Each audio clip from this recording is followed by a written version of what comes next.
जी, प्रश्न पूछिए। जी सर जी, नमस्कार। नमस्कार। मैं छत्तीसगढ़ से बोल रहा हूँ सर। जी।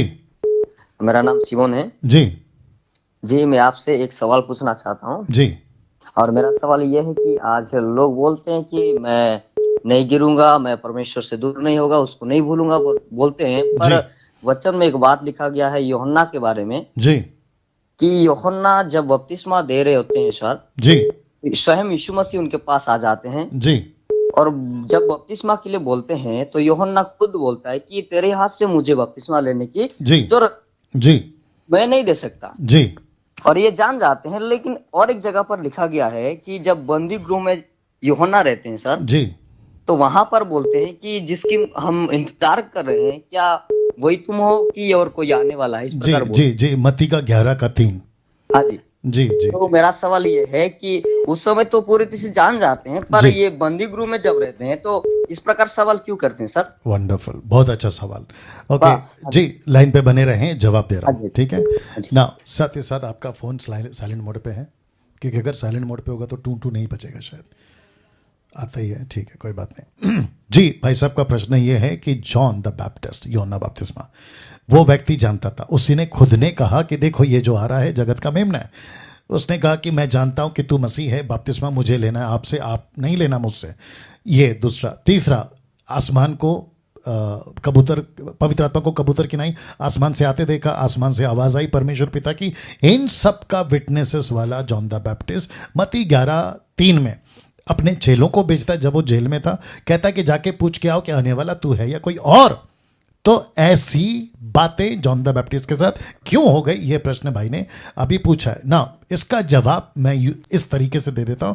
देखिए, सबसे पहली चीज ये है कि जब हम किसी को कहते हैं ना ये प्रभु का सेवक है, तो उसके ऊपर एक प्रकार का थप्पा या छाप या आइडेंटिटी या मोहर नहीं लग जाती कि ये कभी गलती नहीं करेगा। ये दिमाग में डाल लो आप। वाह, वापस बोल दूं।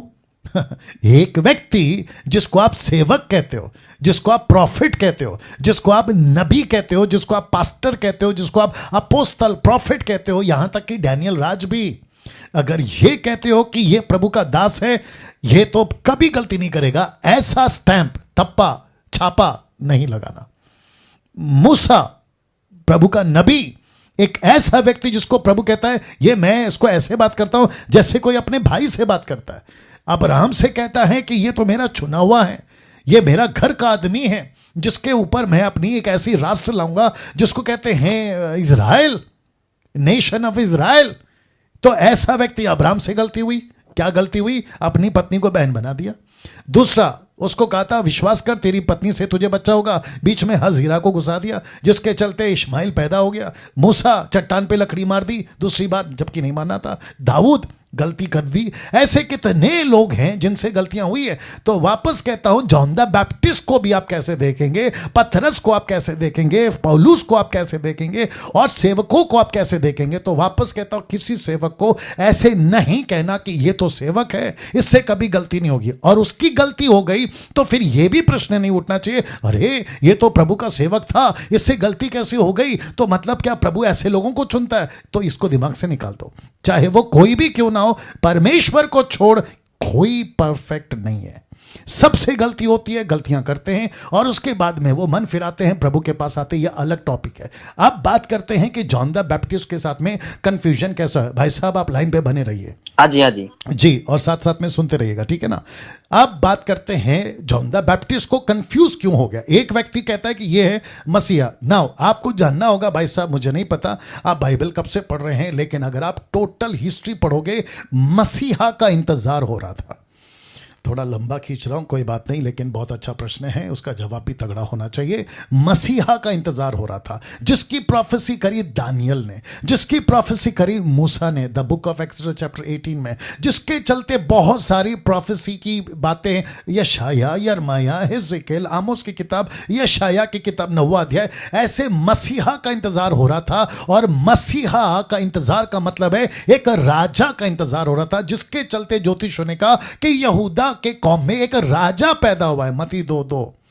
तो ये हेरोदेस कहता है कि मैं राजा हूं, मुझे छोड़ दूसरा कौन सा राजा आ सकता है, जिसके चलते 2-2 साल के बच्चे कट गए, याद होगा आप लोगों को। और उसके बाद में सब वेट कर रहे थे कि अचानक से मसीह आएगा, फिलिस्तीन का राज्य है, रोम का राज्य है, हेरोदेस का राज्य है, इनका राज्य है, उनका राज्य है, इन सबको खत्म करेगा, डिक्लेयर कर देगा। और इसी प्रश्न को पतरस ने पूछा था प्रेरितों की किताब 1 अध्याय वचन 3-4 में। उसने कहा कि क्या प्रभु तो इजराइल को अभी राज्य फेर देगा? राज्य मतलब इंग्लिश में किंगडम। तो उसको क्या लगा कि अब आप तो क्रूस पे मर गए, मसीह का काम खत्म हो गया, अब आप डिक्लेयर कर दो कि आप किंग हैं पूरे यूनिवर्स के और आप अपना राज्य को स्थापित करो। तब यीशु ने कहा ना ना ना ना, तुम बहुत बड़ी भूल में हो। दूसरा कॉन्सेप्ट, मत्ती का माफ करें, यूहन्ना का 6वां अध्याय, आपको पता होगा कि जब रोटी से चमत्कार हो गया तो जो चेले यीशु को छोड़ के चले गए 57 से आगे, यूहन्ना का 6 का 57 से आगे, वो चेले यीशु को राजा बनाना चाहते थे।